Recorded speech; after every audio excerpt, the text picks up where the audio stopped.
Ombudsman dan ICW Jawa Timur soroti penanganan kasus dugaan korupsi jual beli proyek di Dinas Pendidikan Kabupaten Bojonegoro.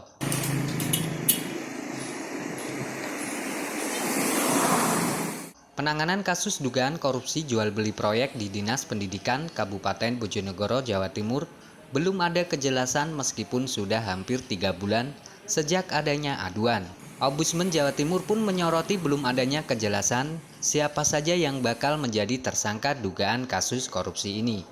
Kepala Keasistenan Pemeriksaan Ombudsman Jawa Timur Ahmad Khoirudin mengatakan setelah mengetahui penanganan kasus korupsi tersebut, pihaknya langsung berkomunikasi dengan Inspektur Pengawasan Daerah Polda Jatim. Menurutnya, dalam penanganan dugaan kasus korupsi diperlukan dorongan agar ada percepatan dalam penyelesaian aduan masyarakat. Serta pihaknya jika mengetahui juga akan berupaya mencegah terjadinya maladministrasi dalam pelayanan publik setempat. Dirinya menjelaskan terkait dengan kasus dugaan korupsi yang telah dilaporkan ke aparat penegak hukum.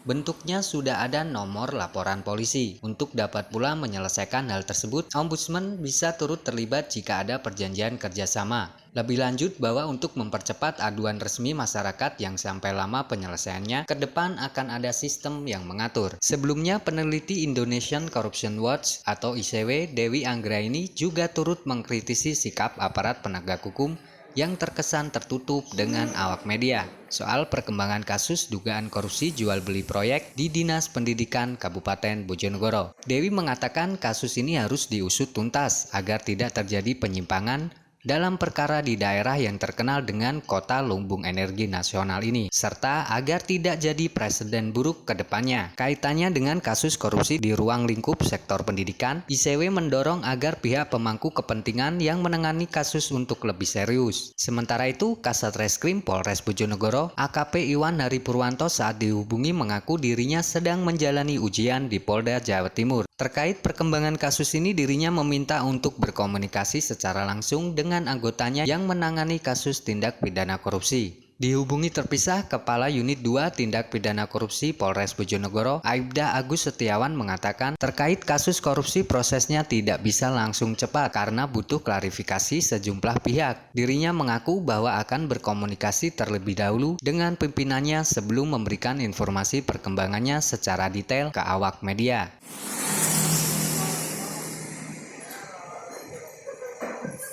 Bima Rahmat, Update TV Bojonegoro.